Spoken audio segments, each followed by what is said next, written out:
qu'est-ce qui est de l'or, qu'est-ce qui n'en est pas? Alors déjà, pour moi, quelqu'un qui achète une action minière, quand je dis action minière, donc l'action d'une mine d'or, pour moi, n'achète pas de l'or, il achète les actions d'une entreprise avec les règles inhérentes à cette entreprise et à ce secteur. Donc voilà, les mines d'or, ça peut être intéressant, mais en aucune manière pour se dire que l'on investit dans l'or lui-même.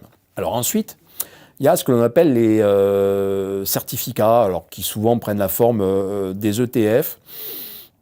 C'est ce que nous on appelle l'or papier. Là, il y a un intérêt sur ce genre de support, mais globalement pour des investisseurs matures et que je dirais même plutôt des traders en fait, des gens qui sont capables d'acheter le matin pour revendre le soir et qui seraient extrêmement satisfaits d'avoir pu faire un gain de 0,05 par exemple. Alors ce qui est étrange, c'est que ce non-or est pourtant ce qui aujourd'hui sur les marchés financiers est le plus échangé et qui en période un petit peu tendue au niveau des marchés sera ce qui occupe le plus de volume et justifiera du prix et de la valeur de l'or.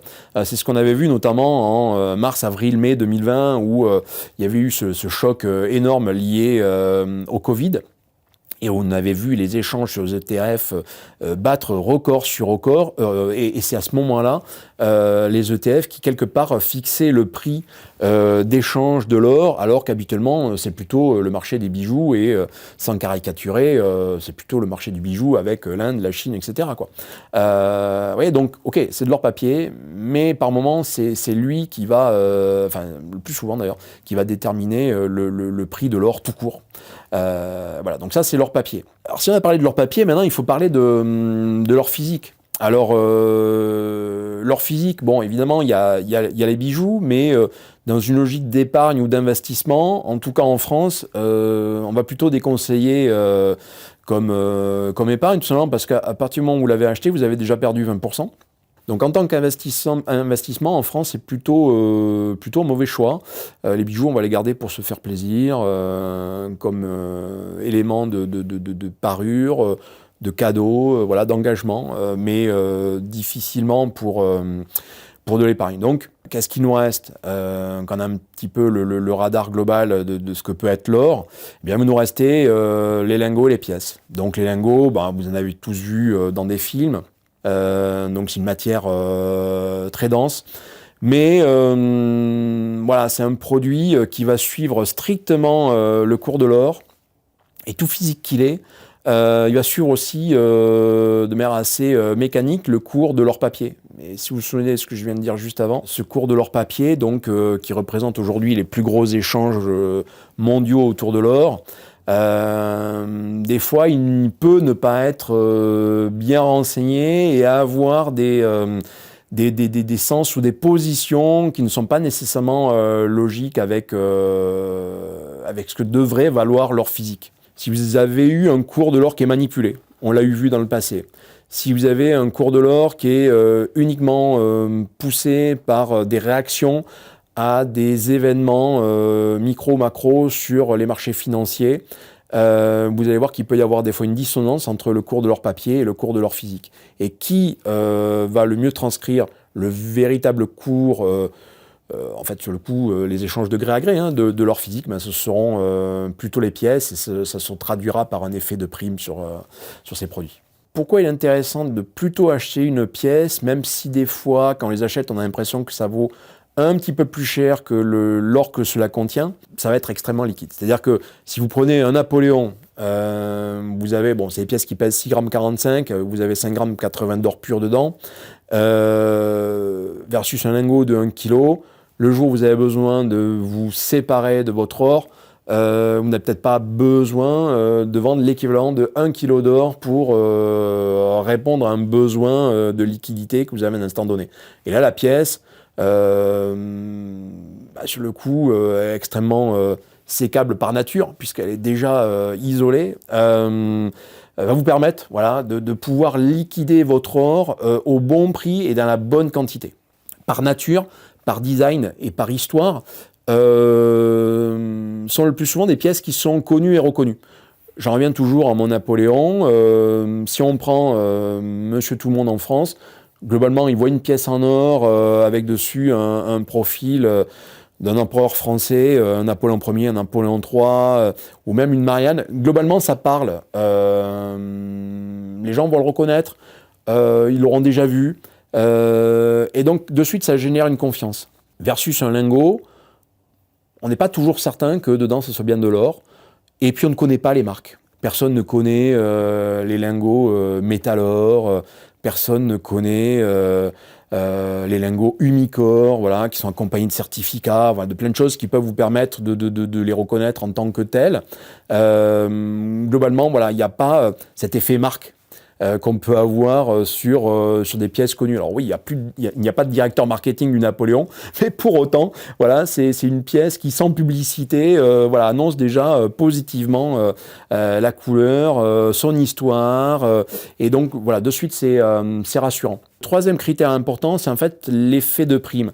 Et alors l'effet de prime, en fait, il vient justement de cette offre et cette demande. C'est-à-dire que ce fameux Napoléon, qui est donc cette pièce connue et reconnue versus le lingot que personne ne connaît, si ce n'est son poids, eh bien cette pièce, notamment en période de crise, en période un peu compliquée, les gens vont plutôt se tourner vers elle. Alors quand je dis vers elle, donc la pièce connue, hein, je parlais du Napoléon, mais vous en avez plein d'autres. Vous avez le Cruan, vous avez le Maple canadien, vous avez l'Eagle, qui est une pièce américaine.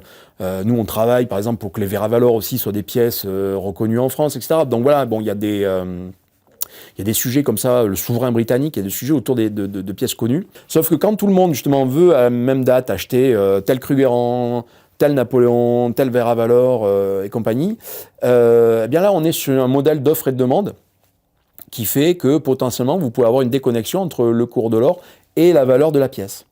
Et ça, on l'a clairement observé, c'est vraiment cartographié en septembre 2008. On a donc le krach boursier bien connu de ceux qui étaient nés à cette époque. Et dans ce krach boursier, on a une baisse de l'or. Ça dure à peu près 15 jours. Si vous suivez mon propos, eh bien, donc, cours du lingot baissier aussi, puisque même si c'est du physique, il suit le cours de l'or, qui est en fait le cours de l'or papier.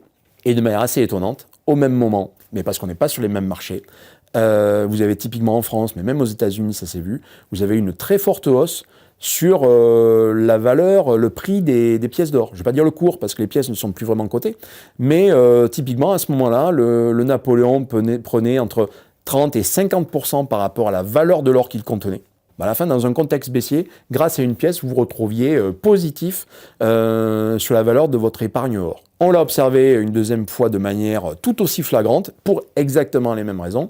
Donc pareil, là, de mémoire, c'était le mois d'avril 2020, krach boursier énorme lié au Covid et à ses effets sur les marchés financiers, bis repetita, baisse des marchés financiers, baisse du cours de l'or et du l'or papier, et à ce moment-là, une hausse de l'or physique. Et d'ailleurs, c'était tellement tendu que même à ce moment-là, les lingots ont pris une prime. C'est-à-dire que ce qu'habituellement vous payez, enfin quasiment que le cours de l'or, là se prenait à prendre 1-2%. Et je vous parle pas des pièces. Moi, je me rappelle de la plateforme au coffre, où sur certaines pièces, les primes étaient multipliées par 2 ou par 3, parce qu'à ce moment-là, les gens voulaient en acheter, ils ne savaient pas à quoi allait ressembler le lendemain. Les gens vendaient relativement peu, et donc quand vous avez une offre et une demande qui ont du mal à être en corrélation, eh bien à ce moment-là vous avez une prise de valeur conséquente. Donc voilà, ça c'est un fait important qui illustre cette notion de prime et l'intérêt des pièces. C'est que vous pouvez donc être gagnant sur les pièces quand vous êtes perdant sur les lingots et l'or papier dans un contexte un petit peu de panique boursière. Certains pourraient dire, bah oui, l'or c'est l'or, une pièce c'est une pièce. Bon, alors c'est pas aussi simple que ça. En fait, en grande partie pour des raisons à la fois fiscales, mais qui s'appuient aussi sur des raisons presque industrielles et aussi des raisons historiques. Alors déjà, globalement, on a les pièces qui ont été démonétisées. Donc ça, typiquement, le Napoléon, c'est une pièce démonétisée. C'est ce qui fait le gros en fait, des pièces qui sont vendues en France. L'avantage de ces pièces, c'est qu'elles rentrent dans le cadre de l'ordre d'investissement. Elles ont été frappées après 1800. Même si elles ont été démonétisées, ça reste des pièces donc, qui ont compté en tant que telles. Et donc, ça permet, lors de l'achat, de ne pas payer de TVA dessus. On verra après, il peut y avoir quand même une friction à la sortie, mais à minima, pas de TVA à l'entrée. Ensuite, il y a les pièces à cours légal. Alors, c'est un petit peu comme les premières, sauf qu'elles sont toujours monétisées. Alors je dirais en théorie on pourrait presque payer avec la monnaie qu'elles affichent sur leur estampage. Donc si vous avez une monnaie 100 $ canadiens qui a été frappée récemment, partie du principe que c'est une pièce qui est aujourd'hui à cours légal au Canada. Alors évidemment personne ne se verrait payer un bien de 100 $ canadiens avec une pièce qui factuellement en vaut, qui vaut 1800, 1900 euros ou son équivalent en dollars canadiens. Donc la raison pour laquelle, oui, même si elles ont un cours légal, ce sont des pièces qui sont non circulantes. En tout état de cause, du fait de leur nature à cours légal, donc des devises, renforcées par leur nature physique, en tout cas qui fait que ça rentre dans le cadre de la loi sur l'ordre d'investissement. Là encore, on se retrouve avec des pièces qui n'ont pas de TVA à l'achat, qui ont encore une nature un petit peu fiscale particulière à la sortie, mais toujours là, on est sur quelque chose sans TVA à l'achat, donc qui en fait un produit extrêmement intéressant pour de l'épargne. Troisième et dernier type, ce sont les jetons. Alors les jetons, c'est un petit peu particulier. C'est particulier pourquoi ? Parce que ça ressemble à une pièce. La plupart du temps, les jetons sont ronds, mais en fait, ils pourraient être parfaitement rectangulaires. En tout cas, c'est rond. C'est ouvragé. Et lorsque cela a été frappé, ce n'était pas monétisé. Alors ça, c'est un point qui est assez important. Et pourquoi ? Parce qu'un jeton, ça peut aussi bien être une Veravalor qui est frappée par Ocoff.com. Et nous, évidemment, comme vous le savez, on n'est pas une banque centrale. On n'est pas une monnaie d'État. Mais en tout cas, en frappant des Veravalor, on frappe un jeton. Donc le jeton qui, sur le coup, rentre dans la catégorie des bijoux et assimilé. En fait, c'est comme si on venait de frapper un bel objet. Sauf qu'il a des natures physiques, du fait de la pureté, au-delà de 995 millièmes, etc., qui fait que ça rentre pleinement dans le cadre de l'ordre d'investissement. Donc toujours pas de TVA. Mais là où la nuance est intéressante, c'est que ces fameux jetons, ça peut aussi bien être des pièces que l'on reconnaît comme telles. Là, je pense par exemple aux 50 pesos. Je pense à certaines 20 francs suisses, donc des vrais Nelly, qui ont été frappées après qu'elles aient été démonétisées. Et comme elles ont été démonétisées de manière antérieure, elles ne peuvent plus rentrer dans le cadre de la pièce qui a été monétisée, puisqu'elle n'était pas. Donc, elles rentrent dans le cadre de la catégorie du jeton. Et là aussi, même si lorsque vous l'achetez, vous ne payez pas plus de TVA que sur les autres, là, donc, on se retrouve sur une nature fiscale lors de la revente qui va être particulière. Donc, le choix des trois va être en fonction, en fait, de son appétence à investir un produit sur la durée, court terme, moyen ou long terme. Et en fonction de ce choix, on choisira plutôt l'un ou l'autre. Ça peut être aussi un choix en fonction, et j'expliquerai après justement cette logique de fiscalité qui est un chapitre à part entière. Ça peut être aussi évidemment pour des raisons d'appétence par rapport à tel type de produit. Il est évident que quelqu'un qui est intéressé par une pièce du 19e, il va plutôt aller vers du Napoléon et ça ne se discutera pas. A contrario, si vous voulez une pièce neuve frappée par un pays, ce sera plutôt du cours légal. Et si globalement vous voulez une pièce neuve, mais le cours légal n'a pas d'importance pour vous, eh bien le jeton, sur le coup, sera idéal.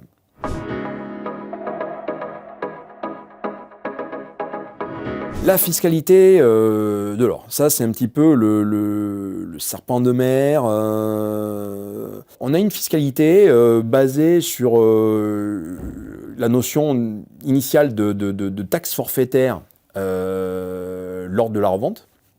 Donc ça c'est le principe et la loi de base. Donc là aujourd'hui, on dirait que par exemple cette fiscalité elle est de 11,5% lorsque vous revendez un bien en or, quel qu'il soit. Et sur cette taxe forfaitaire qui est libératoire, alors quand je dis libératoire, ça veut dire que une fois que vous avez vendu votre bien, que vous avez payé la taxe, on ne pourra plus rien venir vous réclamer, quoi. Vous avez payé le prix de votre liberté. Cette taxe libératoire, on a la possibilité d'exercer une option, qui est l'option sur les plus-values. Alors cette option sur les plus-values, elle est possible quand vous êtes en posture de prouver la date et la valeur d'achat. Alors si c'est un lingot, c'est relativement simple. Un lingot est généralement numéroté, accompagné d'une facture avec le numéro du lingot dessus et puis la date d'émission de la facture. Les deux matchs, et vous avez pu prouver la date et la valeur d'achat. Sur les pièces, c'est un petit peu plus compliqué parce que les pièces ne sont pas numérotées, et donc il faudrait quasiment que physiquement la facture et la pièce soient ensemble pour que vous puissiez prouver justement ce prérequis pour pouvoir opter pour la fiscalité sur les plus-values. Alors après, c'est notamment une des raisons pour lesquelles nous on a monté au coffre, c'est que comme on détient les pièces pour le compte de nos clients, forcément quand ils les revendent, on sait à quelle date et à quelle valeur ils l'ont acheté, puisque les produits sont restés chez nous. Donc ça c'est plutôt très intéressant pour opter pour cette fameuse fiscalité sur les plus-values. Alors cette fiscalité sur les plus-values, c'est quoi ? Prenez vos plus-values. Aujourd'hui, vous appliquez 36,2% sur ces plus-values. Et on va dire que dans les 3 premières années, c'est globalement ce qui vous serait appliqué si vous revendez avec plus-value votre or. Si tout en pouvant prouver, d'ailleurs justement la date et la valeur d'achat, vous étiez contraint de revendre et que vous n'aviez pas de plus-value, ou vous étiez à zéro, par exemple vous étiez pressé de revendre mais vous n'avez pas eu de plus-value dessus, au moins vous ne rajoutez pas du malheur sur le pire et vous avez aucune fiscalité à payer, vous prenez juste vos moins-values et la messe est dite, ce qui dans certains cas peut être beaucoup plus pratique que la fameuse taxe forfaitaire de 11,5 qui elle ne regarde pas d'où cet or pouvait venir et notamment si vous étiez en perte dessus. Donc ça c'est un premier point qui est assez intéressant, c'est de pouvoir choisir entre les deux et vous choisissez l'option la plus intéressante. Mais la cerise sur le gâteau autour de la fiscalité orientée plus-value, c'est qu'elle est dégressive dans le temps, à partir de la 3e année, et de 5% par an. Ce qui fait qu'au bout de 22 ans, même si vous avez 1000% de plus-value dessus, vous ne paierez pas de taxes. Ça veut dire que l'or, dans une logique de long terme, et globalement c'est plutôt l'intérêt de l'or, factuellement, vous n'avez pas de fiscalité à la sortie si vous avez eu les moyens et la chance ou la capacité d'attendre 22 ans. Ça, c'est, on va dire, les éléments de base pour comprendre la fiscalité française sur l'or. Mais il y a des nuances, il y a des subtilités. Et on en revient au sujet des typologies de produits dont j'ai pu parler avant. Si vous êtes sur une typologie de métaux précieux purs et durs et c'est rien d'autre. D'ailleurs, métaux précieux type le lingot de base, le Napoléon démonétisé, etc. C'est cette fiscalité qui va s'appliquer dès le premier euro. Donc, taxe forfaitaire 11,5, taxe sur les plus-values 36,2 si vous pouvez prouver date et valeur d'achat. Par contre, si vous avez une pièce à cours légal, là on rentre sur autre chose, on rentre sur l'équivalent en fait d'une devise. Et donc là, on va être plutôt sur un produit qui va être fiscalisé différemment. Et en fait, on va être sur une imposition de biens meubles. Et donc là, on sera sur du 36,2 dégressif et avec une franchise jusqu'à 5 000 € de revente. Donc pour la refaire simple, si vous avez pour moins de 5 000 € de pièces à cours légal à vendre, vous n'avez pas à être imposé sur cette vente, au même titre que vous n'auriez pas à être imposé pour une vente de devises sur lesquelles vous seriez en plus-value pour moins de 5 000 €. Et il y a notre ami le jeton. Jeton, pour mémoire, bijoux et assimilés. Et bijoux et assimilés, ça rentre dans un principe assez clair qui est la fiscalité des bijoux.